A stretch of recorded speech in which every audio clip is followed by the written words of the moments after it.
So, welcome to week 7 of our Cork City Marathon training plan. I'm joined by one regular, our other is on holidays. So, Brian Hearn, welcome back for week 7.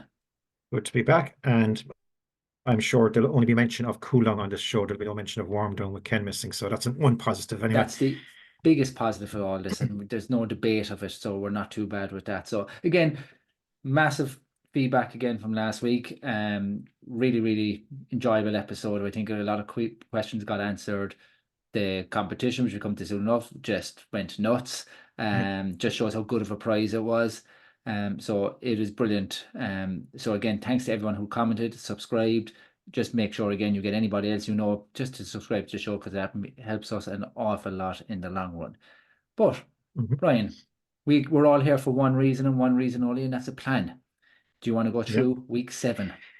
Week 7, amazingly, 7 weeks in, nearly halfway there. So we kick it off again. So as normal, we start off the week on the Monday. So that's Monday the 25th, and that's a rest day to kick it off with. The first session of the week is on Tuesday. So that's 30 to 35 minutes. And again, that's an easy conversational paced run. Wednesday is our more interval session. So again, moving it on from previous weeks, we have a 15-minute warm-up. We have 4 by 3 minutes pace with 2 minutes easy and 15-minute cool down. So again, that's a 15-minute warm-up. And the reps are 4 by 3 minutes pace with a 2-minute easy then in between each rep and a 15-minute cool down. And again, those reps are at about 80% effort. On Thursday, rest day again. Friday, rest day. Saturday is 30 to 35 minutes again, conversational pace. And finally, Sunday is 1 hour 50 to 2 hours of running. And again, that's conversational pace again. So again, just quickly to go over it again, but we will put the plan up there. Rest day Monday, Tuesday, 30 to 35 minutes conversational pace. Wednesday's 15 minutes warm up, 4 by 3 minutes on, 2 minutes off, 15-minute cool down. Thursday rest, Friday rest, Saturday 30 to 35 minutes conversational pace, and Sunday 1 hour 50 to 2 hours. And again, obviously, you can slightly move that around if you feel your working week or whatever doesn't work around that. But that's the plan for this week. Exactly. No, the one thing I will say is you're coming up to obviously big mileage now, as in the longer time out on your feet for the 1 hour 50 to 2 hours. So just be very mindful of fueling for this session, because it is getting to the long time out on your feet here now. So you need to be getting your fueling right now, not 3-4 weeks time. It's now. So be thoughtful, be mindful of that as well, and just have that always in the back of your head with that as well. Again, the rep has just gone up an extra rep from it was 2 weeks ago. So use that a guide. This should feel a little bit same paces as the last time. You're just going that extra rep for it again. Yeah. And I think as well, like as you said there, the fueling now, everything becomes a bit more important. Your rest, your recovery, keeping those conversational runs, keep them easy. Just like there's nothing to be gained other than, you're just loosening the body out, keeping ticking over. Don't be pushing hard. I think it's a mistake a lot of people make, is push too hard on those easy runs. So again, keep them easy. If they're meant to be easy, keep them easy. Yeah. You have the midweek interval session where you can push on slightly. And that's really the only one that you should be pushing on really. Exactly. Now, Brian, last week as well, as I said earlier, we had the competition. Thank you again to Bodylight for the lovely gilet that we got as the prize, which is worth €77. Fantastic Nice prize, really nice prize. Massive reaction to it. I think it was 65 names we had all together. So I've done the draw just before we came on. So let's see who's the winner.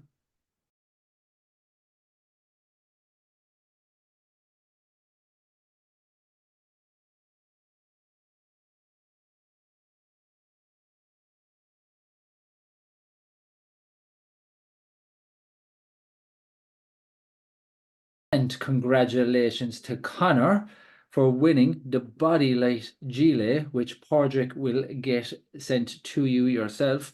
Connor will find a good home for that, I would think.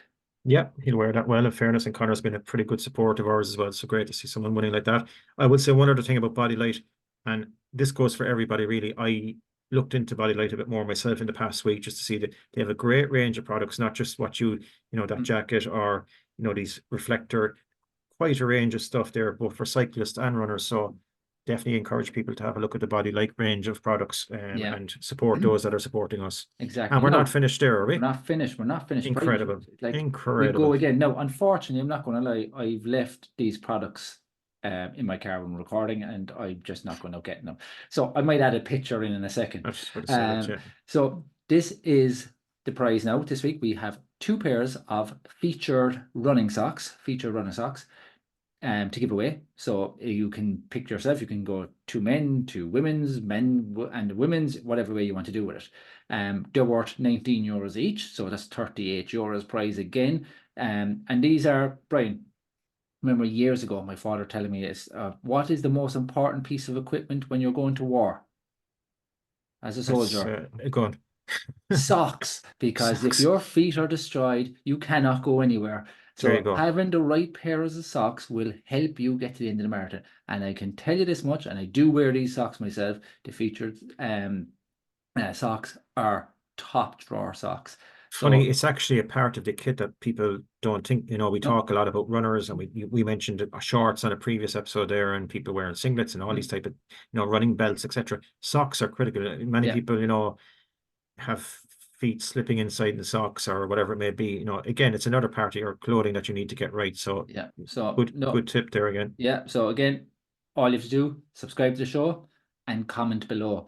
And that is it. You're in the draw then again. And again, that's going to be drawing on Thursday week, or sorry, Thursday, whatever day we are.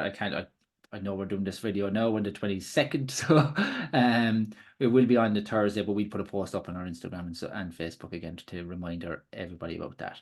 So again, thank you to Feature Socks for giving us this prize. And if you're in, you have a great chance of winning it. Yeah, good price. Yeah, as you said, we got a lot of commentary last week, but we also got a lot more questions. So we're rolling on again, Yeah. and we'll try and answer these there. Again, we're not experts, and we'll explain that as we come across. We're not experts in every area. We'll give our best advice on many things that we can. And if we don't know something about something, we'll just direct you in the right direction, and Exactly. that will lead into some of the questions we came in this week. So I'm going to So fire this away. this Yeah. is in no particular order. I'm just going to as I've written it down. So what do you think of hydration vests? No. Yeah, we had a similar kind of question last week again, I think, didn't we, about this? But I think our answer last week, and I said again, obviously on marathon day, you're going to have plenty of water tables, and I know again, as I said last week, a lot of extra water tables and extra water this year. Great for training in, I think. Not so sure about wearing on race day would be my own opinion. So where I think it can be very handy, all right, and where it's very handy for runners who are going for roughly around the 4 to 5 to 6 hours marathon pace. And the reason why it's that bit handier is because you're taking gels, all right? It's very hard to take, if you're taking a gel every half an hour and you're out there for 5 hours, it's impossible to take 10 gels out in there, right? And you might not have someone be able to out in the course for you. So the hydration vest can come in handy just for storage, that extra bit of storage. You Yeah. can, have protein bars, or you can have, jellies, or you can have even the carb drink mixed into the packet, which you can get for they've come with the 1.5 liter bladders. They're very handy for that as well, for someone who's out there for that kind of little bit longer time. And it's just easier because water is great, but you need your carbs in that as well. So Yeah. I would be, again, training banker, like for anyone who's finding the struggling. They're perfect. They're nice and light now, and they're you get them easily. So race day, yes, I would use it.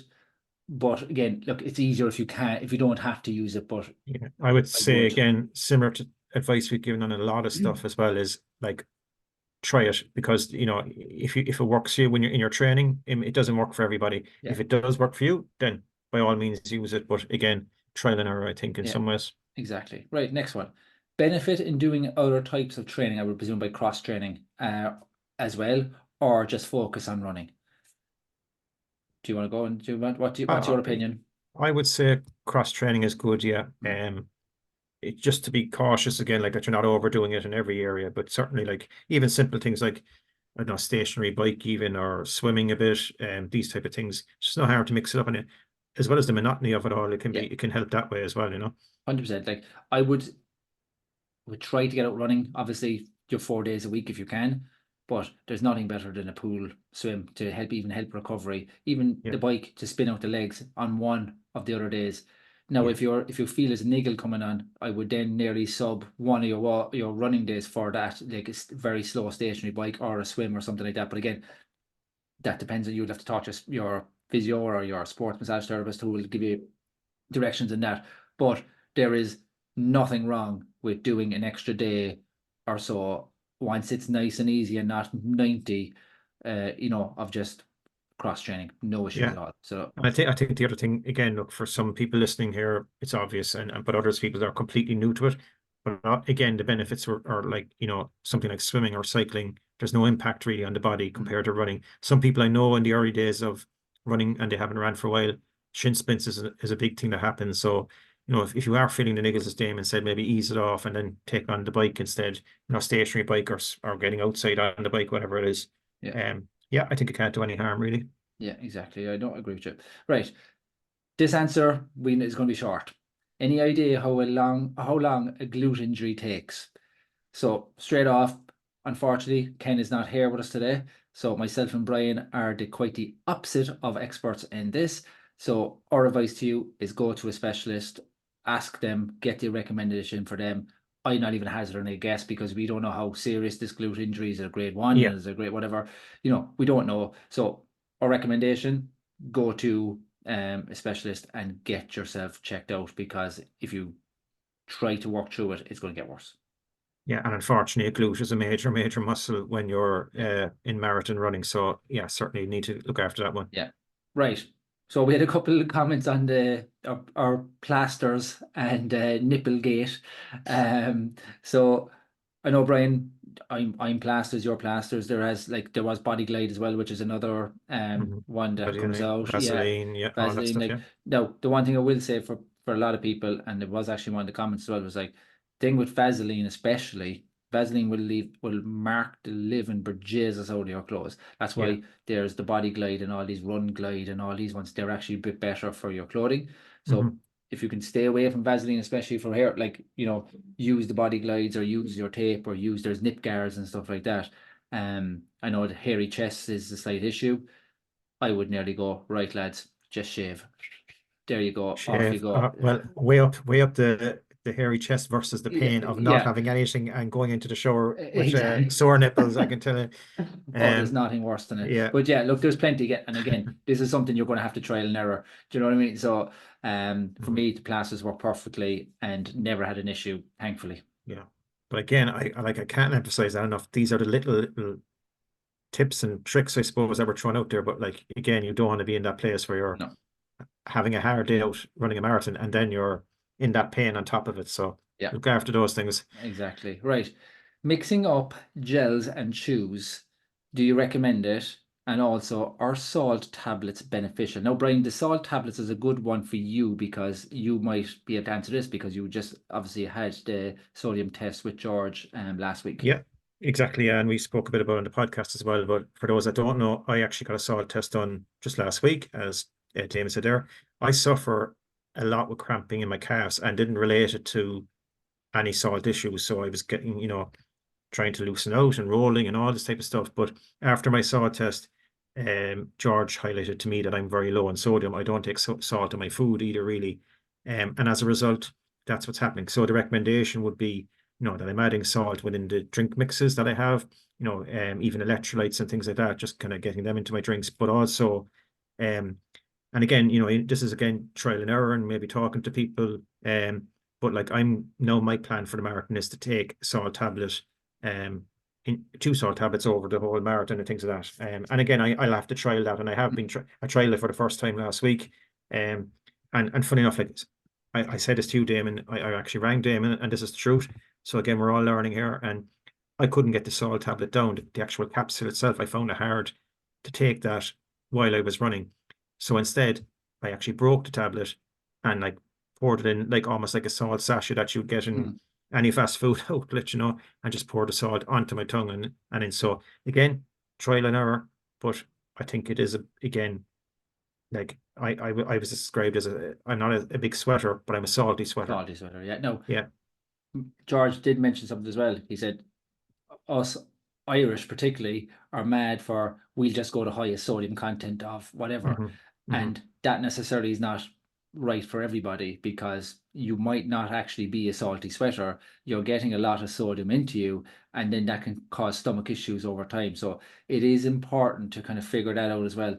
That's where the sodium test was very handy for you, Brian. You didn't, Yeah. like, you know what I mean? So like, and look, it's not a cheap No, it's one. not. No. It's €125. Now, the good thing about it, it's a once-off test. You never have to Once do in it a again. lifetime. Yeah. But not everybody wants to spend €125 on that. So just figure out, just check yourself. If you're sweating, you've the white stains all over your forehead when you're finished your runs, means you're sweating salt. So keep an eye on that. Those signs, But yeah. yeah, but Cramping as well, another sign cramping, possibly. yeah. Yeah. But salt tablets does have a benefit. Mixing up chews and gels, highly recommended. 100%, no issues. Go for it. Stick in a roast chicken dinner if you wanted to. If it works for you, and if you practice beforehand, knock it out of the park. And I Yeah, mean and that. I think again, like we keep saying it, but it's trial and error. What works for one person might, Yeah. There's people well known in ultra running who take on, I'd say Coke or Pepsi or whatever they want to brand you want to call it, fizzy drinks at the end, and that works for them. So Yeah. some people can take the caffeine gels, some people can't. So you need to try these things out again. Exactly right. We'll fly through these ones. How do you pace yourself without needing to stop because you're going out too fast? Second part of that question, how do you stop rushing through sessions? All right, so that was a two-parter, okay? How would you stop rushing yourself through sessions? You don't rush yourself through the sessions. And I know that sounds stupid. You just try to go into the session, you give yourself the time for it. If you're rushing your session, you bring back the reps. So if you have 4 reps, you might take it to 3 reps, but you do them at the pace you're meant to be doing. Don't rush a pace just to get it done early, because it's going to cause injuries in the long run. So do not do that. So cut back a session as opposed to speeding up a session is my recommendation for that. And I would say again, and we've mentioned this in the past, plan ahead. You have the plan now. Here we go. We've given you the plan, or if your plan is slightly, along the same lines, plan the week ahead as best you can. You may know now, okay, Wednesday I'm doing that session. I'm under pressure in the morning, so I'm going to have to do it in the evening, or I won't get to it on Wednesday. Maybe Thursday morning might be the option. So just plan ahead. Don't cut it short if you can help it. Look, okay, we all have things happen in our lives and things get in the way. And as we always say, if you miss a session, you miss a session. But try and plan ahead, I would say, would be a big part of that.